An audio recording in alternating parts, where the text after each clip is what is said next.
Welcome back to Homegirl Bible Study. I'm your homegirl, KiKi, and today we are talking about a story that most people have never heard of.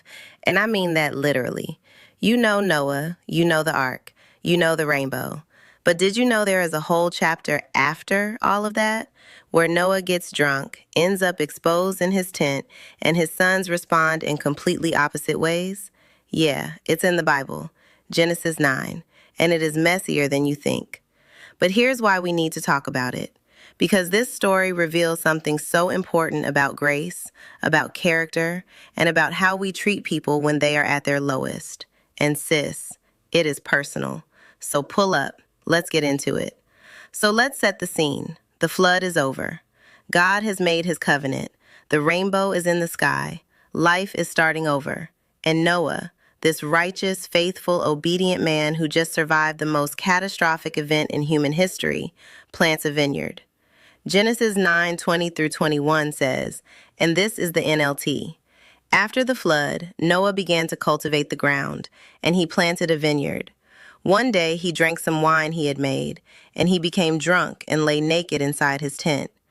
Now, before we go any further, I need to address something, because somebody is already thinking, wait, Noah got drunk? The same Noah God called righteous? The same Noah who built the ark? Yes, that Noah. And here's what I need you to understand. The Bible does not hide the humanity of its heroes. It does not airbrush out the messy parts or pretend that righteous people don't fall. Noah was faithful and he was human. And sometimes humans make mistakes, even the ones God has used in incredible ways. This is actually one of the most honest things about Scripture. The people God uses are not perfect. They are just willing. And when they fall, grace is still there. So Noah is in his tent, drunk, exposed, vulnerable. And his 3 sons find out, Ham, Shem, and Japheth. Now here's where the story gets really revealing. Genesis 9:22 says, Ham, the father of Canaan, saw that his father was naked and went outside and told his brothers. Ham saw his father's vulnerability, and his first instinct was to go tell somebody, to expose it, to share it, to make it a conversation. And sis, I need you to sit with that for a second, because we have all been Ham at some point in our lives. Somebody we love, somebody God has placed in our lives, is going through something. They are in a weak moment. They are exposed. They are not at their best. And instead of covering them, we talk about it. We tell somebody. We let other people see what was only meant to be seen by us. Ham didn't hurt his father directly. He just told people. And that was enough to bring consequences. But then look at what his brothers did. Genesis 9:23 says, Then Shem and Japheth took a robe and held it over their shoulders. Then they walked backward into the tent and covered their father. As they did this, they looked the other way so they would not see him naked. They took a robe. They walked in backwards. They looked the other way. They covered their father without exposing him further, without making it worse, without even looking at what was wrong. That is what it looks like to cover somebody, sis. Not pretending the problem doesn't exist, not enabling bad behavior, but choosing to protect the dignity of someone who is vulnerable instead of broadcasting their weakness. And here's what I need you to really hear. Your response to someone else's weakness reveals your character, not theirs. When somebody you love falls, when they make a mistake, when they are exposed, when they are at their lowest, how do you respond? Do you cover them like Shem and Japheth, or do you go tell somebody like Ham? Because the truth is, covering people is hard, especially when they hurt you, especially when you feel like they should know better. Especially when part of you wants other people to know what they did. But grace doesn't work that way. Grace walks in backwards. Grace looks the other way.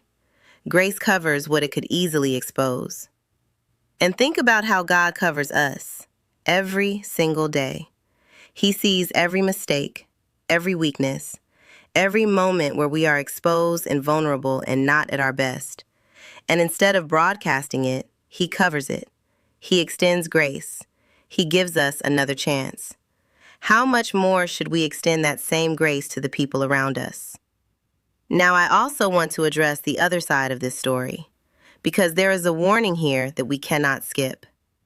When Noah woke up and found out what Ham had done, Genesis 9:25 says, "Then Noah cursed Canaan, the son of Ham. He said, 'May Canaan be cursed. May he be the lowest of servants to his relatives.'" Now, this is a heavy passage, and there is a lot of theological history around it that we won't get all the way into today. But the principle is clear. Dishonoring the people God has placed in your life has consequences that go further than you. Ham's decision didn't just affect Ham. It affected his son Canaan. It affected generations after him. When we choose to expose and dishonor instead of cover and protect, the ripple goes further than we realize. Our choices always touch more than just us. So what are we taking from this? 1. Righteous people fall too, and grace is still available. Noah was faithful and human. God doesn't disqualify you because you stumbled. His grace covers what your worst moment exposed. You are not too far gone. 2. How you respond to someone else's weakness reveals your character. When someone you love is vulnerable, you have a choice. You can expose them or you can cover them. Choose to be Shem and Japheth. Walk in backwards if you have to. 3. Covering someone is not the same as enabling them. Shem and Japheth didn't pretend nothing happened. They didn't excuse it. They just chose to protect their father's dignity instead of spreading his shame. You can acknowledge that something is wrong while still choosing not to broadcast it. 4. Your choices have generational consequences. Ham's decision followed his son. Every time we choose dishonor over grace, we are planting seeds that grow into something bigger than the moment. Move with that kind of awareness. Here's what I want to leave you with. God sees every version of you. The faithful, obedient version who builds the ark, and the vulnerable human version who ends up exposed in the tent. And he covers both. That is the God we serve. Not a God who only shows up for your best moments. A God who covers your worst ones too. Be that for the people around you. Cover more. Expose less. Walk in backwards if you have to. That's a wrap on episode 5 of Homegirl Bible Study. If this hit different, share it with someone who needs it. I'll see you next time.